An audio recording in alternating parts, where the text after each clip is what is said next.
adrenalinet kickar. Och sen när man skjuter blir man har stress. Det är ändå skönt. Det är ändå skönt för att man har nya ting. Jag är hemma på snorungen. Han fick det han fick. Förmågan man har, alltså man kan gå till pengar eller börja sälja och sen sakta men säkert hoppa till och skjuta folk. Men det finns också småpingar som 13-12 och de här, de skjuter också direkt rakt av helt råkalla.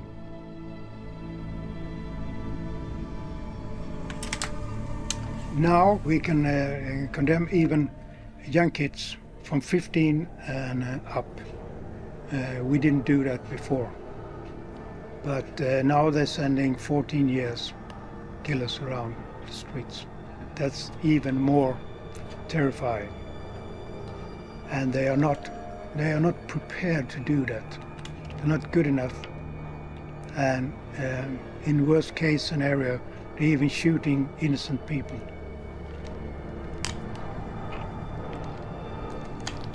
And now we're working how we're going to meet that. That's a real problem.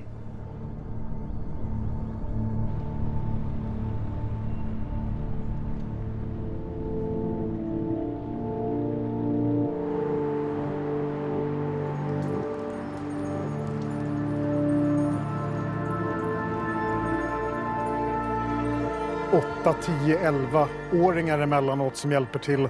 Hålla vakt, man kanske förvarar vapen, narkotika, håller utkik i områdena och varnar för när polisen kommer in. Så att oftast vet de, eller oftast, de vet alltid att vi är här innan vi är här till och med.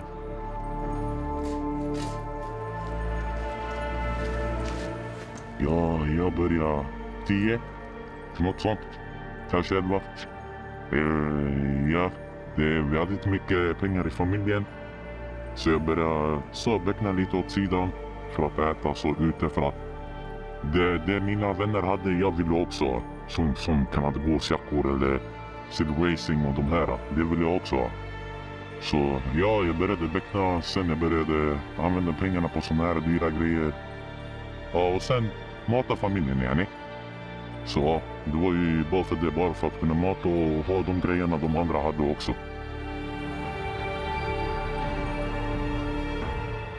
Ja, jag har ju gjort ganska mycket om man säger så. Från beckna till att skjuta till att bli skjuten till att bryta in i hus. Om lite allt man kan göra.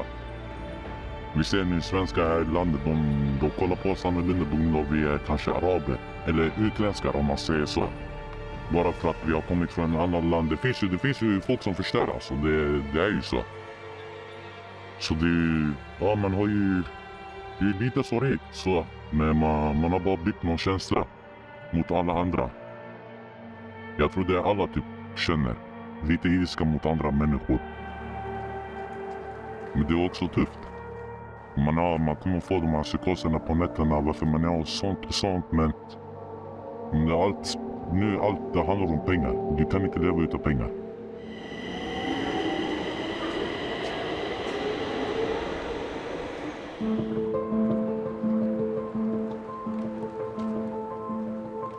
We have different ages from 15 up. Most of us are of the age like 15 to 19. There are mostly Arabs here, and there is some Swedish people here. Yes, everything starts when you're young. Many teachers don't give us many attention and don't like us. And even if I get good grades, we are left out. We don't see the good in us. In the white people, they can have what they want. Their parents can afford everything and buy them everything. In other areas, where the white people is, you have many opportunities. You can be what you want. Here, you cannot be what you want. We try to make money in the streets. It makes me upset. It shouldn't be like this. It should be like one. We should be like one.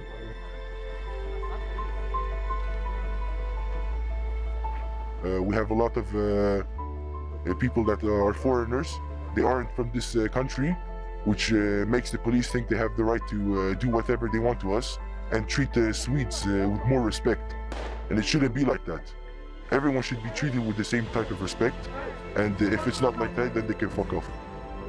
They don't do their job right. They treat us with disrespect and violence, and we're gonna treat them with the same thing. Violence and disrespect.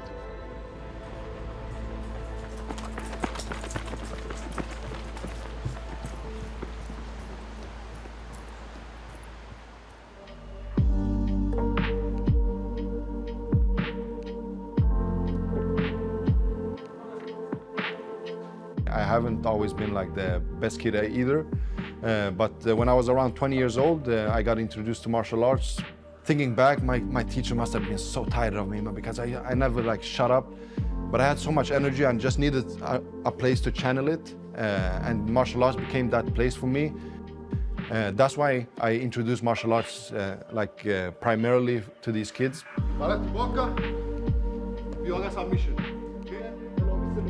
We have a lot of ongoing unofficial wars, conflicts all around Sweden, happening mainly between it used to be like the younger side against the older, because you had like an older generation. So usually there's younger kids coming up and they want to take place. But also, like a small conflict between you and me, I might say something stupid, but it can end up in someone getting killed because of that, because it just got this snowball effect. This small problem becomes this huge avalanche. Today, every other kid has their own 9mm. They got so many weapons out on the streets. Nowadays, nothing is off limits. Your kids, your wife, your parents, your friends, nothing is off limits.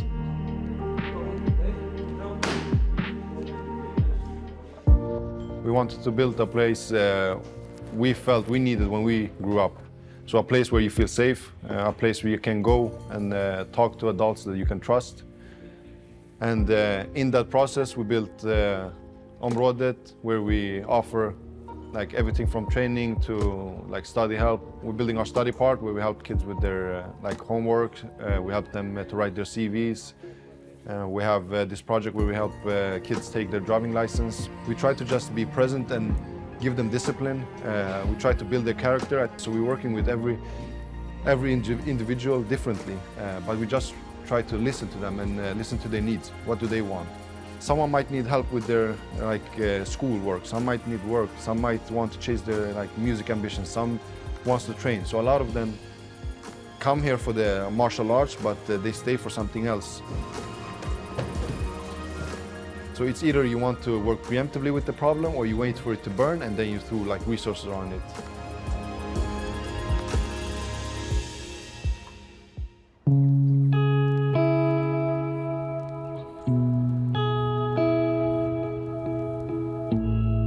Jag ser ungdomar i min ålder köra knark och vapes och sånt och skjuta varandra, och tyvärr det är tragiskt faktiskt för ungdomar. Alla har en framtid som de vill uppnå i framtiden. Alla vill bli någonting. Tyvärr det är mycket kriminalitet, droger och sånt, så det är riktigt tufft faktiskt i området.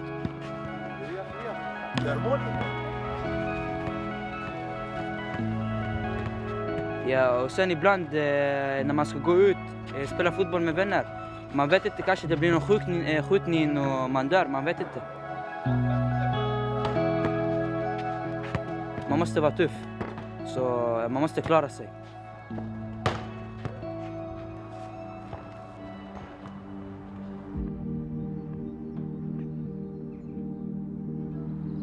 The first time I go to crime, I was 10 years old, and I used to sell cannabis drugs with my friends.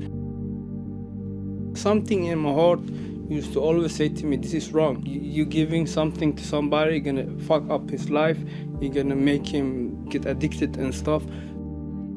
I used to be angry about the system, and even to take place, I'm black, I'm Muslim, I always have all odds against me. My difficult house environment shaped me to do crimes. You used to eat wheat and rice with ketchup. So porridge, I used to eat a lot of porridge in my life, so I want to eat meat too. So sometimes I need to steal food to me and my younger brothers. My family comes from Somalia in 1990, so it's easier to say like, welcome here, come here, you're welcome to Sweden. Man, you can never give me the same opportunity you give your children. When you give me the same opportunity you give your children, then you're gonna see a different shaping society. I was the big problem too. Like, always think, now I'm paying back, now I'm paying back. So all the time when I do stuff, I just think I'm paying back what bad things I used to do. I'm meeting youths. I need to shape the mind. I need to plant a seed in them. And, you know, that's my main goal, to plant seed in every people I meet. Yeah.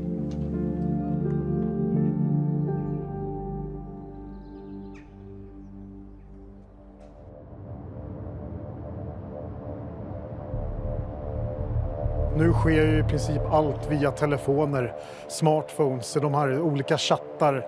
Man lägger ut beställningsuppdrag. Man kan få unga att skjuta mot en dörr för 10 000 och man står i kö. Jag har ju många exempel på 14-åringar som leder och lägger ut uppdrag i sådana chattar. Telegram, signal. Bara äldre som står utanför Ica som frågar om vill du väckna eller vill du skjuta. Det finns allt på interneten, ute på gatan, det finns överallt. Det är lika enkelt som att gå och dricka vatten från kranen.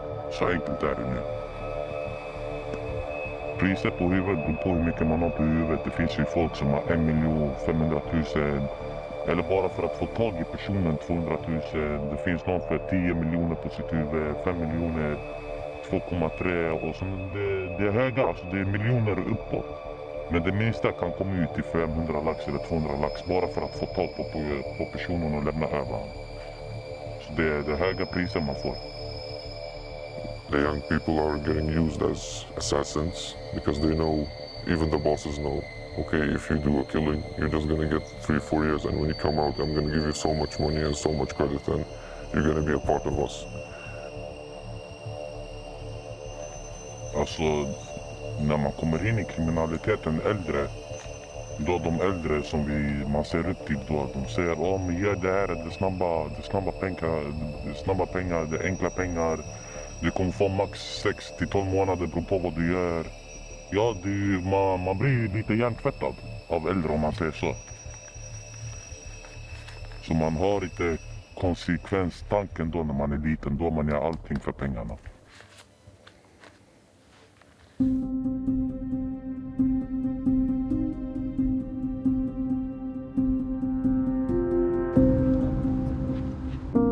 Jag kommer från Palestina eller Libanon. Jag är född i Sverige faktiskt, men mina föräldrar kom till Sverige, jag var ung och det var tufft faktiskt. Min pappa kom och sen när jag var liten så var han tvungen, han hade inget pass och visa, du vet. Hur ska jag säga, pass, ja. Så ibland var man tvungen att gömma sig, du vet. I ett hus för att inte polisen skulle fånga. Men sen när jag blev lite äldre och äldre, när jag blev, tror 10, fick han pass. Och jag lämnade normalt, spela fotboll med vänner och det som hände.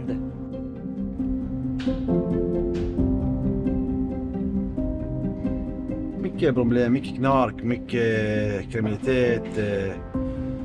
Och man är oerhört vet för sin barn vet att någon som kan komma, till exempel en vuxen som kan komma till exempel och säga till honom kom jag ska ge mig en ny mobil eller något sånt eller en ny jag vet inte vad det kallas för, de här markerna, bara membres och sånt, och du kan få lite bidrag och du har cash. Ja, man är för sånt. Ja, jag tycker. Men så länge man har bra relation med sin son, det viktigaste, man ska inte behandla honom, man ska inte behandla sin barn som alltså som barn.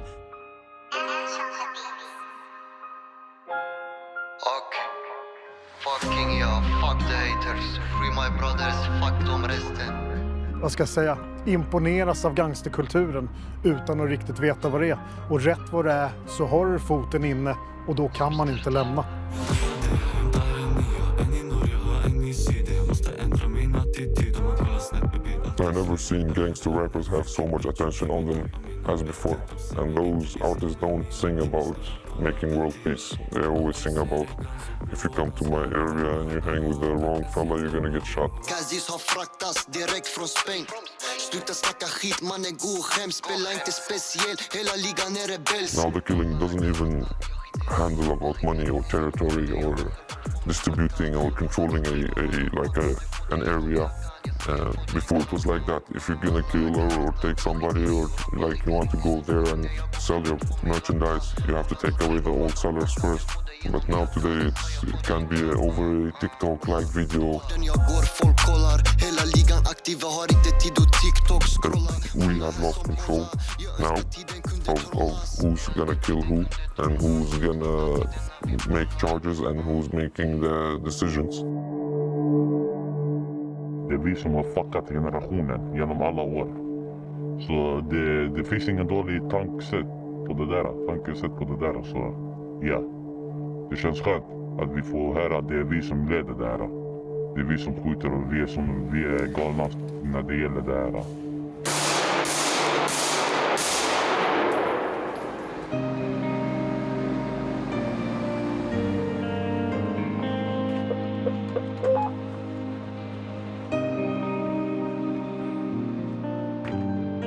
Definitely, there are some people that have get into that lifestyle because of domestic issues.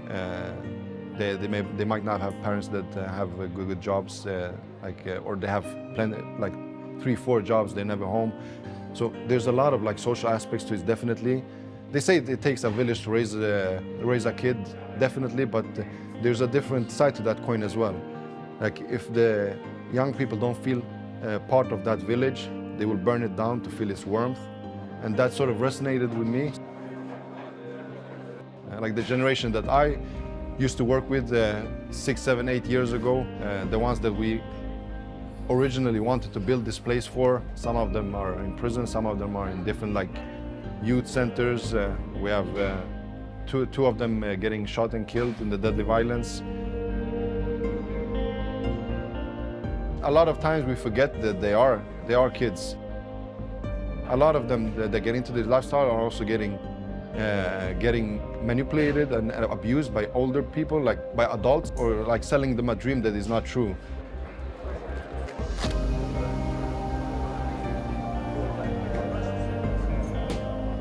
So I have the unique situation, if a conflict would come up, I can step in and I can try to mediate and I can try to de-escalate the situation before it blows up and becomes something that is not necessary.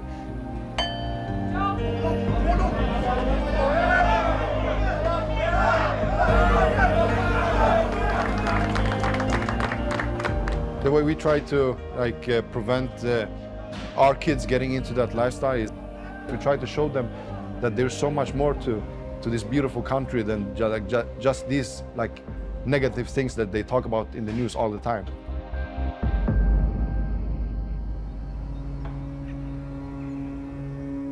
We are helping people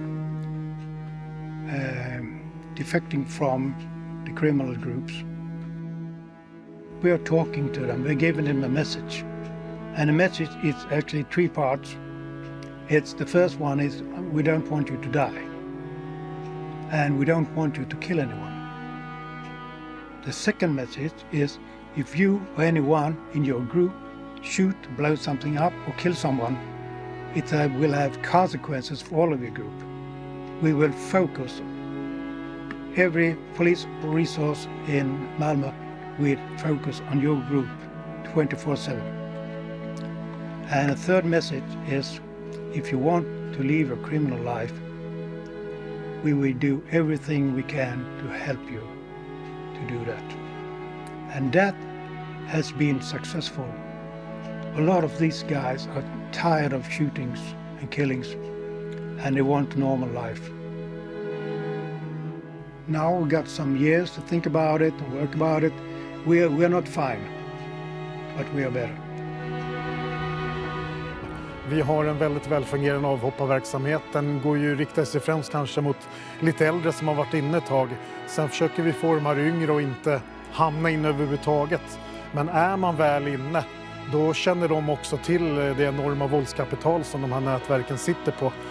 Och du lämnar liksom inte, utan ja, då är det att försvinna helt och lämna Stockholm, placeras någon annanstans i Sverige.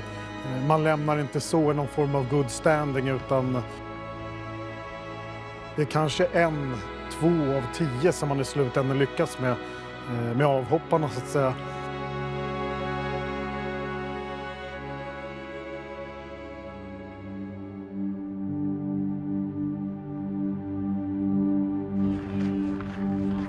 Min dröm är att bli bästa fotbollsspelaren i hela världen. Och för att man ska bli det måste man jobba hårt och för att uppnå sina mål. För utan träning, det är ingenting. Alltså, man kan inte bara sitta hemma och... Ja, min pappa var liten. Han kom till Sverige. Men han hade inget pass. Så först spelade han i ett lag som heter Backarid i Ronneby. Och så blev han scoutad till Mjällby. Men tyvärr, du vet, han hade inget papper och ingen visa personnummer. Så han kunde inte fortsätta fotbollen. Så att man fick vara åt sidan och kolla på dem och sånt. Du vet, vad min pappa har lärt mig är att man ska inte strunta vad de gör. Kolla på dig själv och följ det du känner för inom fotbollen och sånt. Så han har peppat mig mycket.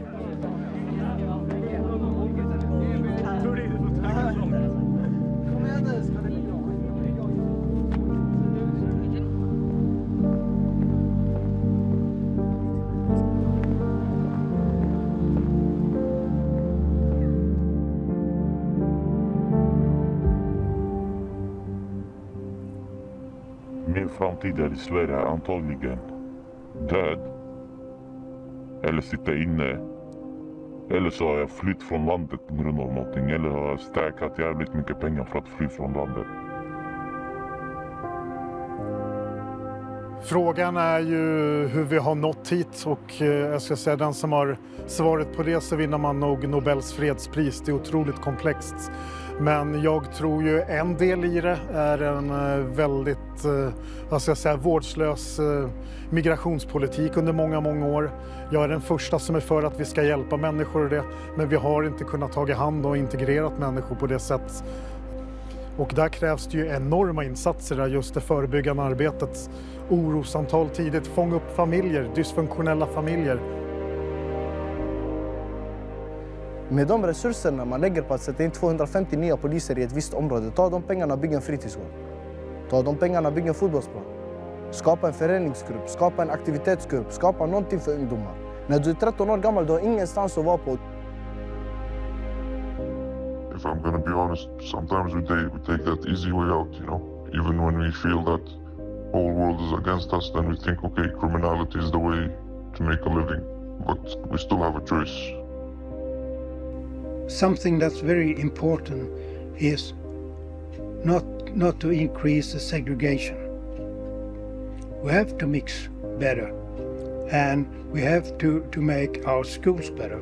If we don't put a lot of money on our suburbs, where we've got a lot of immigrants living, we will lose. Give somebody opportunity to be your neighbor. Then you're gonna see changes, you know? Don't put every people in the same place. Let people open their wings and fly, you know? Help them to fly, not see them to crash. We must find the good in the land, because if we really try, we can find. It's maybe tougher for us, it's maybe a little bit harder for us, but there are opportunities, and I really hope everybody takes advantage of that someday. Even if it's not our own country, somehow make it feel a little bit like home.